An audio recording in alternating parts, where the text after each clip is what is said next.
Well, hey family, this is Darlene. Wanted to thank you for stopping by the Jury by BDK YouTube channel. I know you didn't come here for a sermon.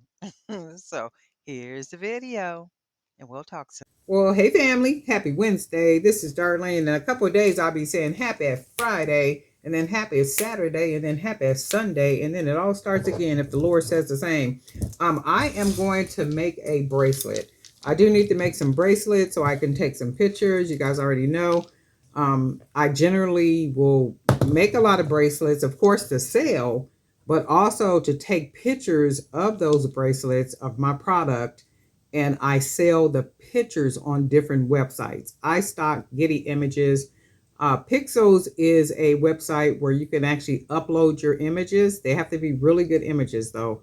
And people will download for free. So they will donate, they meaning people, whoever download your images, they will generally, a lot of them will donate something to you, but the pictures can be downloaded for free. But in downloading your images for free, that literally gets your designs all over the website, because people download free pictures for a merit of things. It might be for their digital magazines, it might be for their promotional material, it might be for their blog, it might be to include pictures like in their YouTube videos and like all type of stuff like that. So when you watch different videos, be it on YouTube or anywhere, people insert what's called stock video or stock pictures, well, stock images. And those images they are either buying or they're downloading from different websites like Pixels and whatever other ones that offer it for free, and they can use that content. That is a good way to get your product, like pictures of what it is that you do, out. So you got to think of all different type of ways to be able to and to me that's a form of marketing. So let's say like with Pixels, on Pixels, if I have all these over 200 pictures on Pixels and they're consistently being downloaded, right? They're being seen like kind of like all over the place. And I'm sure at some point somebody might say, well, where the images come from, or it might come up in a search or something like that happens. And then before you know it, it's led back to Jury by BDK. Now, the pictures that they pay for, that's different. They have to literally pay for those pictures. And that's different. I would prefer to pay, but I like the downloading for free too, because that gets it gets your product seen out there. So if you take really good pictures, of what it is that you make, you might want to consider doing that, because the whole everything is to consider as many options and financial avenues that we may be able to earn some type of income from the best way that we can. And if one of those is taking pictures of your images and then selling those images, my God, it does not get any easier than that. So there's a lot of little different ways and different things that we can do. But anyway, with the beads, I was having a conversation with a young lady, and we were talking, and she was saying that she's not really sure how to or which size jump rings to use when she's trying to hang charms from her bracelets.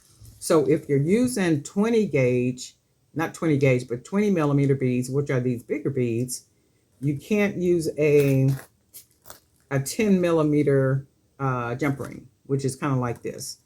So you see, if you put the 10 millimeter jump ring on there and then you put another bead on here, that literally just hides the jump ring. So it's not giving any room for you to add anything on it, because once you tie it, it's going to be nice and tight. And remember, if you're using the 20 millimeter uh, beads that you're buying from me or anywhere, it would be safer to use 1.5 millimeter cord. And I usually use 1.5 millimeter stretch magic cord. And only because it's nice, it's thick. And then when you tie it, be sure to tie it nice. And, a lot of times, so like with me, if you watch any of my videos, I tie a lot of knots to where those knots fit inside of the hole. And when it fits snugly, that lessens the chance, or to me, it offers another layer of security for that piece. Or once you tie the knots, you can burn them or glue them or whatever you want to do. But back to the jump rings. So with a jump ring, it's a 10 millimeter. So it's not going to allow you any space to hang a jump ring. Even if you put a jump ring on a charm and you hang it from that jump ring right there, it's still tight. It's just not giving you space because it's not meant to be used like that. So when you're using bigger beads, uh, you have to use bigger jump rings. So this jump ring, 16 gauge maybe. I mean 16 millimeter maybe, 16, 18 maybe. So it has to be bigger to match the bead. So when I put that jump ring on there, you can see all that extra space that it gives me, and it gives me enough space where I can put a charm on there. So this is what it will look like once I finish. And you can see how it hangs freely, and it hangs freely because we have a 16, I want to say a 16 millimeter jump ring. So 16 or 18 millimeter jump ring, and it has to be, the jump ring has to be applicable to the size of the beads in order for it to hang like it should hang. So let's go ahead and make a bracelet real quick. And I am going to use a gold spacer.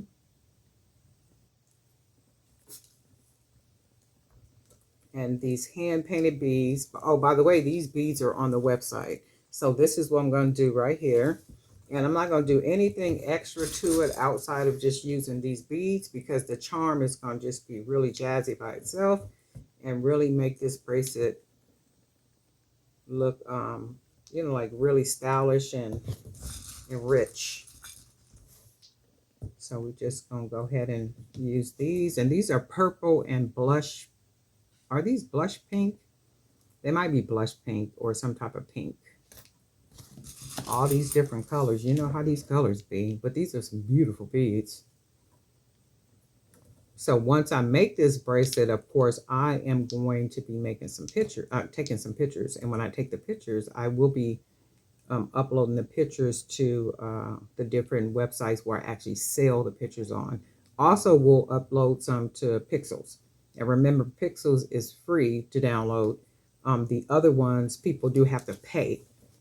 Okay, so this is what this bracelet is going to look like. And I am using the 1.5 millimeter. And look how pretty that is, right? So we are going to go ahead and tie this off.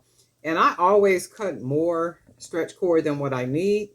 Again, I would always like to have more than less, because if something happens, I can always cut a little extra off. Or sometime my hands, I might have put lotion on my hands or wash my hands, and the cord is slippery like it is now because I was just in some water. But I like to cut a little bit more than what I normally would need. And I always like to tie and tie.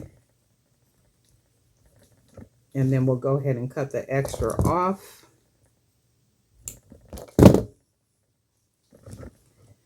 And you can see I like to cut the big, have the big knot, and then go ahead and pull it right into that big hole.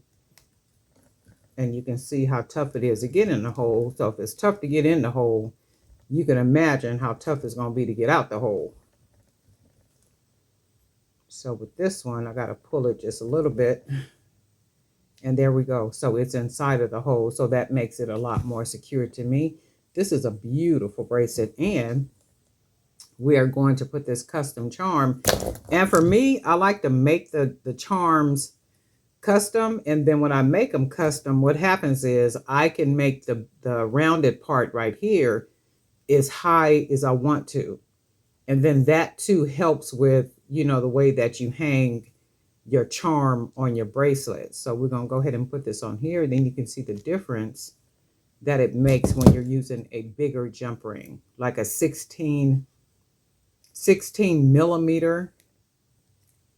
That is basically the size of the jump ring. And if you go and buy jump rings off of Amazon, you can buy 16 millimeter, but you want to make sure the gauge is a thick gauge.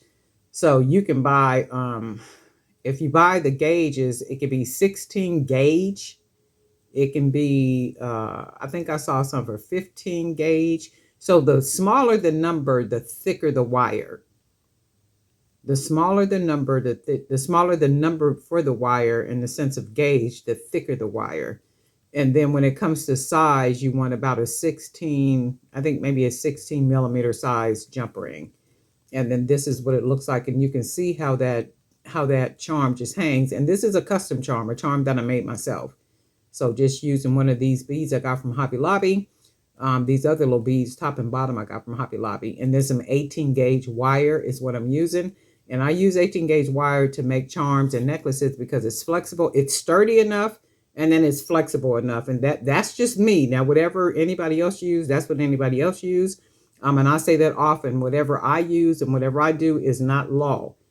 It is not law. So if you find something that you like better, if you like a process that you like better, that's good stuff. That's the whole everything about it. You get into it, you figure out what you like to use, you figure out what your process is, and all that good stuff. We are basically individuals in the sense of being creative, like that. But anyway, Darlene Knight for Jewelry by BDK. This is a beautiful bracelet. You guys let me know what you think. And guess what? We'll talk.